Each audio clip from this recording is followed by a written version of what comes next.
Hey guys, this is Kauri from the corner. This week we're talking about caregiver stress.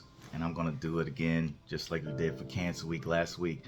Caregiver stress, my story.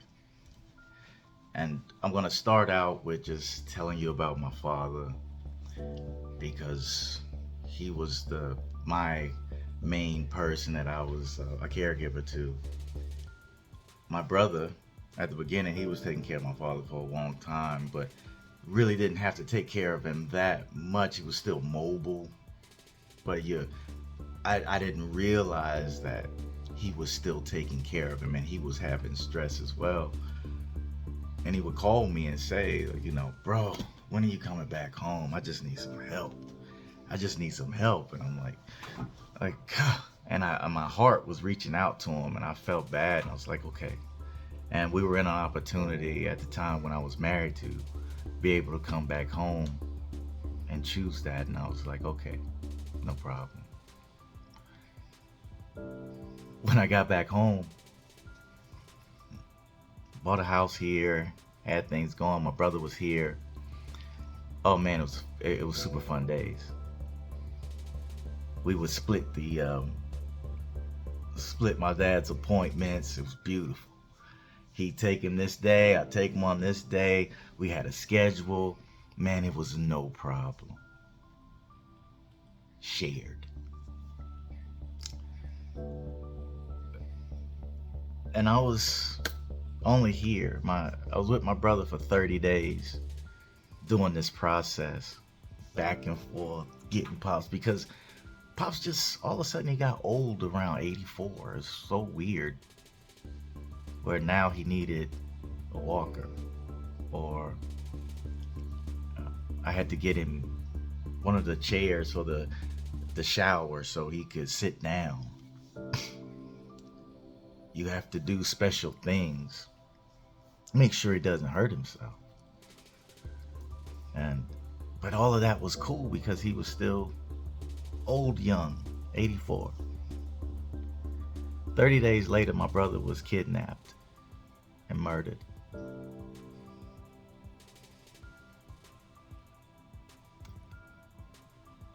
And I had to do all of it on my own.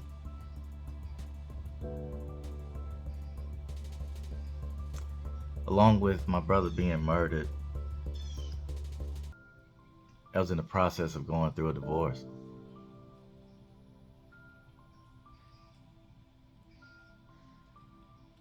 All the pressure and stress put on my home, put on me. On top of that, I was also being blamed for my brother's murder. The person that I love more than anything on this planet. Hurt. Now, with that, I have this newly given 84-year-old man with all of the problems.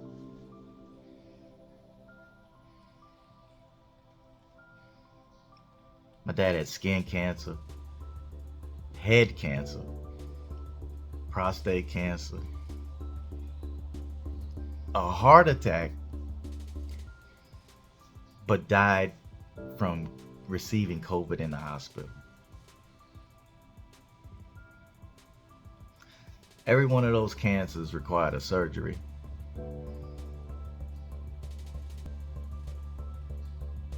And that surgery required a process of healing and also limitation that just comes with being old.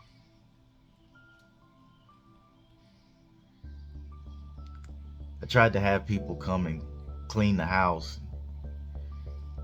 Pops got upset because they moved his stuff, put it in a different spot. So now I had 2 houses to clean. 2 bills to pay. Everything's just doubling up. And I was trying to keep him comfortable because I love him.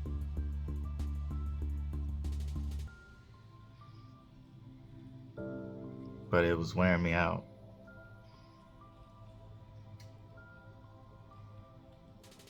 I remember the first time he had surgery,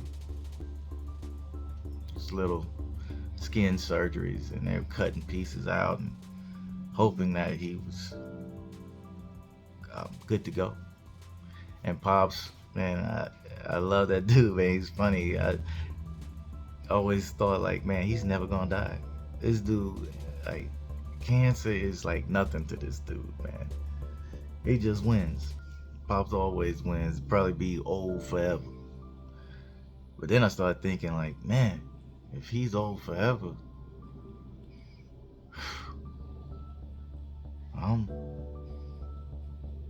this is my life. Taking care of Pops.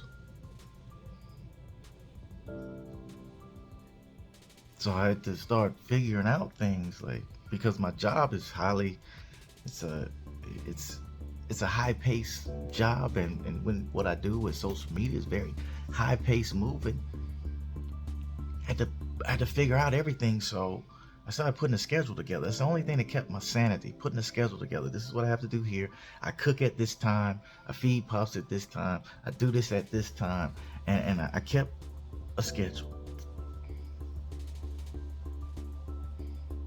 But my job, because of how I worked, I would have to travel. So if he's down south, then I have to travel to New York. As soon as I would leave the house, not get on the plane, not get to New York, I would leave the house, just put my bags in the car. I have meals set up in the refrigerator. I've cooked. All of this work you have to do prior to. Here's your meals. Here's this. You can have this. Make sure you drink water. Here's your water thing. Blah blah. Here are your little drinks. So when you get hungry, everything's set up. Pop. I have the lid unscrewed on this thing, so it's easy for you to just do that. You can also, I bought you another remote. You have a remote here and a remote here, so if you move, you don't have to get up. I'm trying to limit his movement. Trying to create more of a safety for him. I put cameras up because I was afraid. I had the life alerts, the fall alert. I had everything. I mean, anything you can have to make sure he doesn't die. But I was not focused on the stress that I was taking on. By grace, I was so busy that I wasn't thinking about it. And prior to that time, I was already volunteering at the animal shelter, Forget Me Not Animal Rescue. fmnrescue.com if you guys go want to give some charity, give them money. Volunteering with them, working with the people that had been arrested, and they had a program that they could, come and volunteer with the dogs.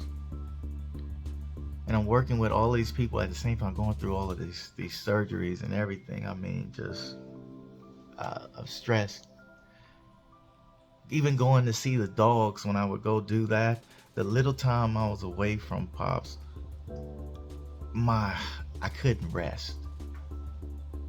Didn't know if he was gonna fall or anything. And being a man and being who I am,